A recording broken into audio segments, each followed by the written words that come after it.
Bonjour, dans cette vidéo, nous allons travailler sur les ensembles de nombres et nous allons parler plus particulièrement des intervalles de nombres réels. Nous allons regarder leur notation, la représentation graphique et nous ferons le lien avec les inégalités que nous avons vues en collège. Cette vidéo s'adresse donc essentiellement à des lycéens et plus particulièrement aux classes de seconde. Pour nos intervalles, nous allons prendre deux nombres réels a et b avec comme convention que a soit strictement plus petit que b, simplement pour pouvoir aller les placer justement sur nos droites des nombres réels. On va regarder quelques exemples d'intervalles. Commençons tout de suite et je vais à chaque fois, comme je vous le disais, faire le lien entre les différentes façons de noter cela. Si je prends tout d'abord la version collège, nous sommes dans une inégalité. À ce moment-là, on dit que x est compris entre a et b, avec a et b inclus. Je vais passer à la représentation graphique. Je vais colorier tout ce qui m'intéresse, tout ce qui est entre a et b. Et au niveau du a et du b en eux-mêmes, on va regarder ce qui se passe au niveau du signe d'inégalité. Ici, on voit que c'est du plus petit ou égal. Ça veut dire, comme je l'ai dit dans ma phrase, que le petit a et le petit b sont inclus. Donc, nous intéressent, pour dire ça plus simplement. Je vais à ce moment-là, au niveau de ma représentation graphique, mettre un crochet tourné vers la partie qui m'intéresse. Donc ici, au niveau du A, je tourne mon crochet vers la droite, vers la partie coloriée. Et au niveau du B, de même, le B m'intéresse, je vais tourner mon crochet vers la gauche, puisque c'est la partie coloriée.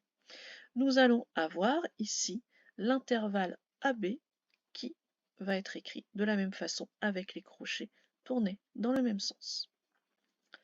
Deuxième exemple, cette fois-ci, vous voyez la différence, c'est que nous avons écrit un strictement plus petit au niveau du A. On dira à ce moment-là que X est compris entre A exclu et B inclus. Je continue à colorier tout ce qui se passe entre A et B. Au niveau de B, pas de changement puisque le B m'intéresse toujours. Par contre, le A ne m'intéresse plus. C'est ça notre strictement plus petit. X a le droit de se rapprocher autant qu'il veut de A, mais il n'a pas le droit d'être égal à A.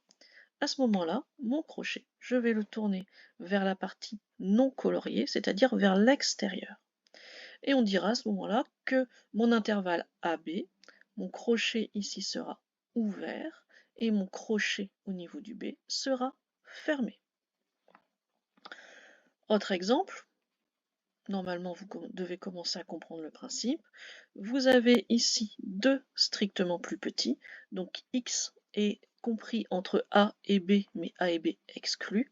Je tourne mes crochets vers les parties non coloriées et j'écris mon intervalle de la même façon, AB, mais avec des crochets ouverts. Regardons maintenant lorsque on n'a qu'une seule inégalité. Si je prends x plus petit ou égal à b, à ce moment-là, je veux tous les nombres donc, qui sont plus petits que b. Sur ma droite graduée, ça va être tous les nombres qui vont être à gauche de notre abscisse petit b. Donc je colorie toute la partie gauche. Mon b m'intéresse, je lui mets un crochet fermé, tourné vers la partie coloriée. Pour aller noter ça sous la forme d'un intervalle, on voit qu'ici, on n'a pas de bout en fait, on a un moins l'infini. Dans ce cas-là, on va noter que notre intervalle, c'est de moins l'infini à b. On note toujours nos intervalles de la gauche vers la droite, du plus petit vers le plus grand. Donc ici, moins l'infini b. On voit le crochet fermé au niveau du b, ça comme d'habitude. Par contre, au niveau de moins l'infini, ce sera toujours, quoi qu'il arrive, un crochet ouvert. Je reviendrai en détail là-dessus après. Si maintenant x est strictement plus grand que b, je vais colorier toute la partie qui est à droite du b et mon crochet va être ouvert puisque le b ne m'intéresse pas. À ce moment-là, pour aller décrire cet intervalle, on va le noter b plus l'infini. B ici avec un crochet ouvert puisqu'il ne nous intéresse pas, et plus l'infini, encore une fois, avec un crochet ouvert. Alors je reviens justement sur ces histoires maintenant d'infini. Ce ne sont pas des nombres en eux-mêmes, ce ne sont pas des nombres réels, ce sont plus des directions. C'est-à-dire que le moins l'infini représente le fait que l'on puisse continuer indéfiniment dans les nombres négatifs en baissant toujours. De la même façon, le plus l'infini, c'est la direction que l'on peut prendre pour avoir des nombres de plus en plus grands et enfin, infiniment plus grands au fur et à mesure. Donc on ne peut pas les atteindre ces valeurs-là, ce ne sont que des concepts en fait.